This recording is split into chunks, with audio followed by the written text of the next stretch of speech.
All right, pre-calc, we are going to pick up where we left off last time. So this is 6.2, kind of the second part, using what we learned yesterday. So the first example that I want to do with you guys today is an application example where we're constructing a rain gutter. So what they want you to see here is just kind of the difference in the area of an opening depending on which angle we use. So we have this piece of material that's 12 inches long, and we're trying to figure out, okay, at what angle, well, eventually we're going to do this problem again, but at what angle can we capture the most rainwater, right?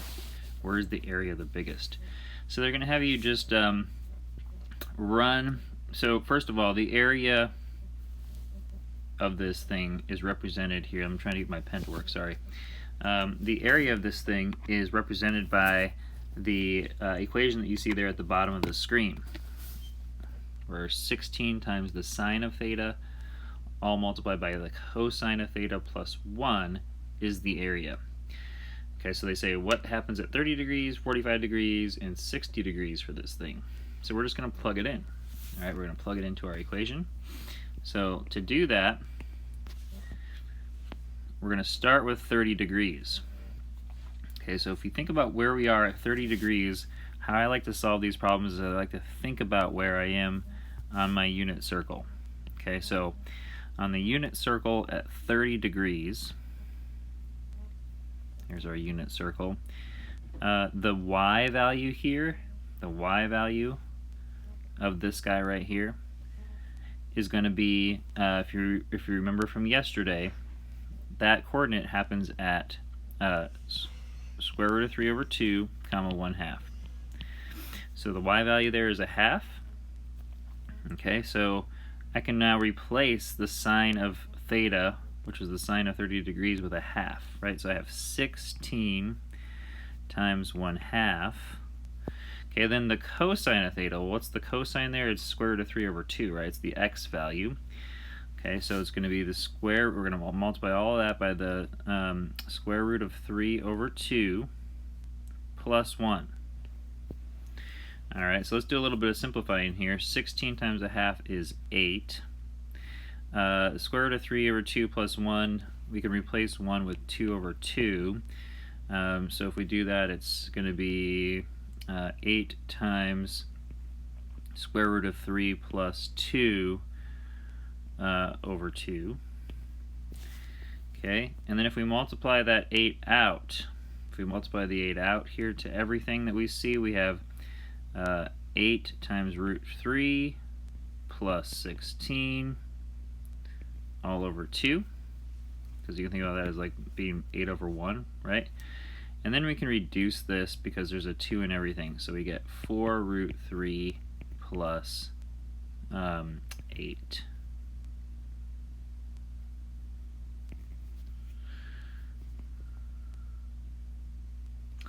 And as you can see, that's what they did here, and then they rounded that to the nearest hundredth, so they got 14.93. Okay, so you run the same calculation for 45 degrees and for 60 degrees. At 45 degrees, remember that we have the exact same x and y. So at 45 degrees, we have 16 times the square root of 2 over 2. Okay, all multiplied by the root 2 over 2 plus 2 over 2, just converting that one to have a common denominator there.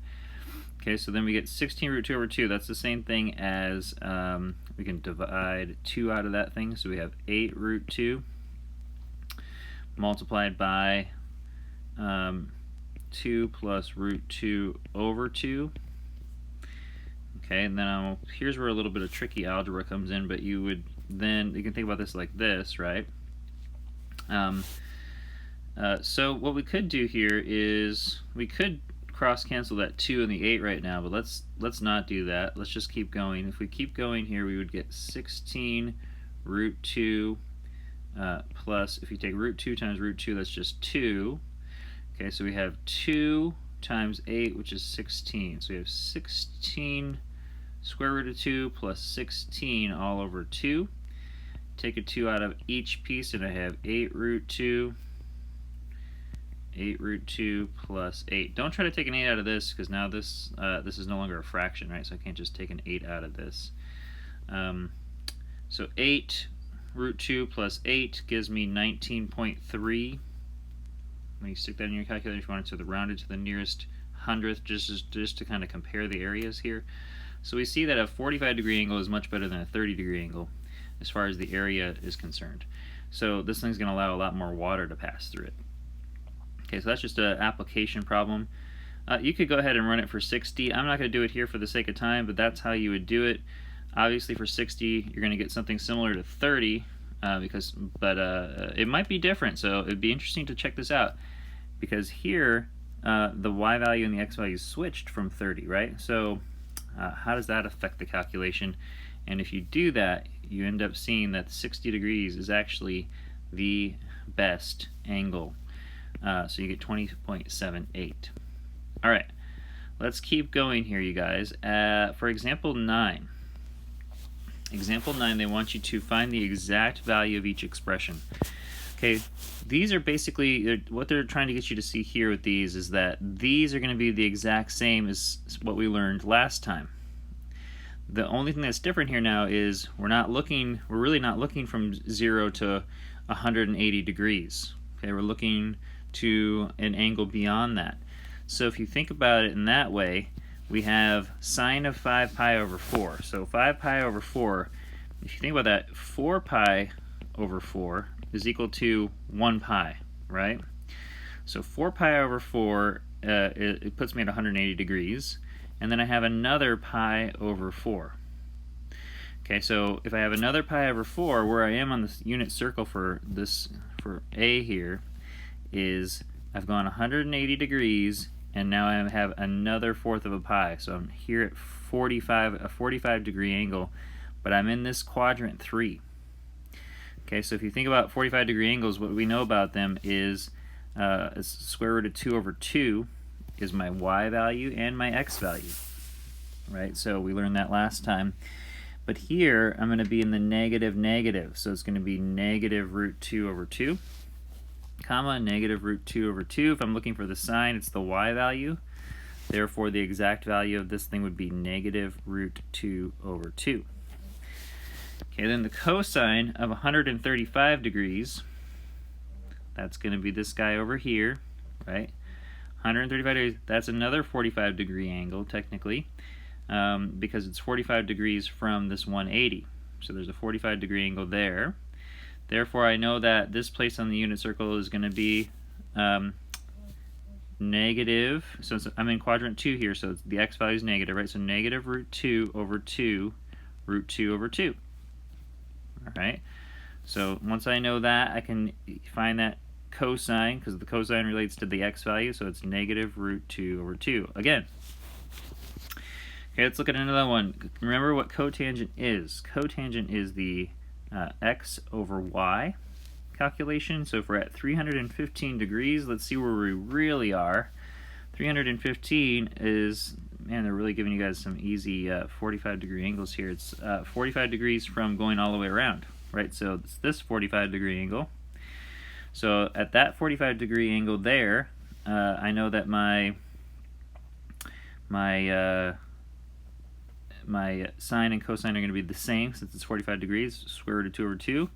So if I calculated that out here, but I have a positive and a negative, right? So just be careful of that. What I'm going to end up with is negative 1, right? Because if you have a positive root 2 over 2 and a negative root 2 over 2 and you divide them, you'll have a negative 1. Okay, and then finally the cosine of negative pi over 4. These are all looking at 45 degree angles here. If you do this, the cosine of negative pi over 4 is the exact same thing as the cosine of 315 degrees, actually.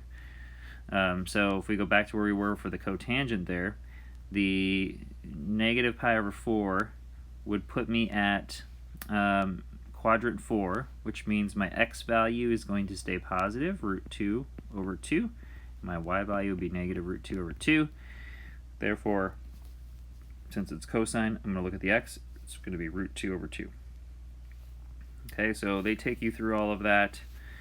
And in the next couple of slides here. Looks like we did a good job with all of these. Next is what they encourage you to do for example 10, but I did not do or put into your notes there, is they say let's do the same thing for 30 degrees or 60 degrees angles that relate to them, right? So 210 is going to relate to either a 30 or a 60.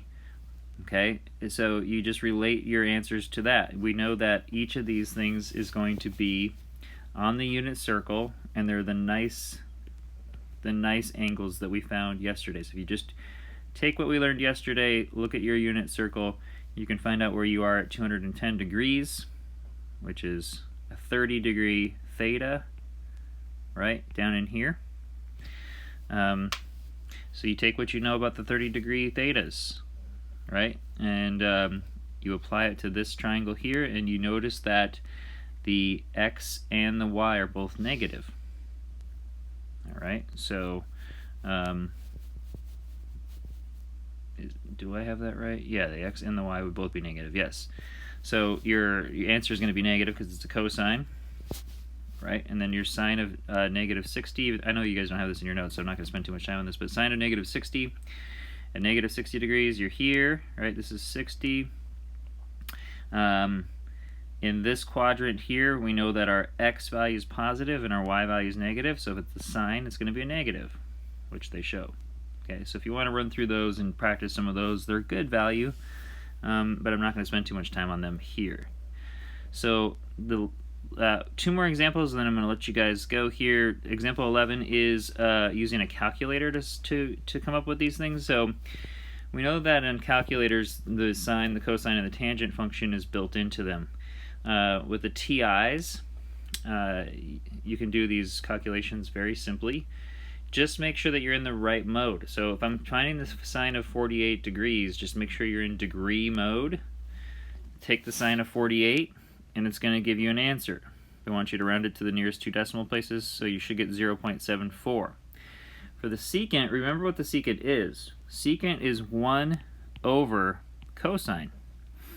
Okay, so if I know my cosine function on my calculator, because secant's not built in typically, I would take 1 divided by the cosine of 21, make sure you're in degrees here, and when you do that, you should get, let's see, what did they get here, 1.07, so 1.07, and then for C, they want you to mess around with playing with radian mode, so see if you can switch over to radian mode. If you're on the TI, well, no matter what calculator you're using, actually, it's very easy to Google how to set something from radian to degree mode. So if you're on a TI-83 or a TI-84, just type that into a quick Google search. But it's usually found in your math feature. Okay, so if you do that, then what you could do is you could hit pi, divide it by 14, and then you'll have some kind of number that'll be in radians, and then you take the tangent of that number, and you should be getting 0.23. So if you're having trouble with that, I'll help you guys out in class. And then the last objective, objective 7, is using a circle of a different radius, a radius other than 1. So all of these that we've been talking about have been on a unit circle where the radius has been 1. But it's saying now, how do I evaluate things if I know that the radius is not 1? All right, what if it's something else? So here's what I want you to think about with that. We're going to look at, well, a quick refresher here is that, for sine, cosine, cosecant, and secant, remember that we defined sine as just y because the r value is 1. Well, now that we're not on the unit circle, the r value could be whatever. It could be anything else. Okay, so we have to calculate what that r value is. That's something that we're going to have to do for this last example so that we know what the r value is. So if they give me a point, like say they give me the point, let's just say they give me this point that 2 comma 3 is a point on a circle, okay, and they ask you, and they tell you to basically form an angle from standard position. So 2, 3. If this thing is on the not on the unit circle, but it's on a circle, okay, they want us to then come up with the sine, the cosine, the tangent for all of these things. Well, look, tangent is easy, right? Tangent is very simple when you know a point. You just take the y-coordinate and divide it by the x-coordinate. Okay, so in this case, tangent would be 3/2. However, the sine and the cosine, I have to know what r is. Now, r is not given, but you can find it, right? Because what you're going to know is you're going to know your x and you're going to know your y value on a right triangle. So if this is 2 and this is 3, I can find r. 2 squared plus 3 squared equals r squared. Okay, so that's 4 plus 9, that's 13 equals r squared. So r is equal to the square root of 13. So what I could do is I could take that and plug it in for my r's, right? I already know my x value and I already know my y value from the point. So that's the calculation piece that I'd have to run in order to figure this out. So on yours, you have, for example, 12, it says find the exact values of each of the 6 trig functions for an angle theta if 4, -3 is a point on the terminal side in standard position. Okay, so I was going to draw it, but they have it here for you already. So 4, -3 is right here. Okay, so notice what quadrant we're in. We're in the positive x quadrant and we're in the negative y quadrant. Okay, so not that that really matters with this because, you know, they give us the x and the y, but it's kind of important to know where you are in that circle. Okay, so to figure this out, we need to know what the r value is. To find the r value, we use the Pythagorean theorem, right? So this is a distance of, and they've already done it for you here, which is, I don't know why they do that, but so this is a distance in the y direction of 3 and the x direction of 4. Okay, so I can figure out, I know that that distance on that circle is going to be the exact same as this distance, the hypotenuse between those two things.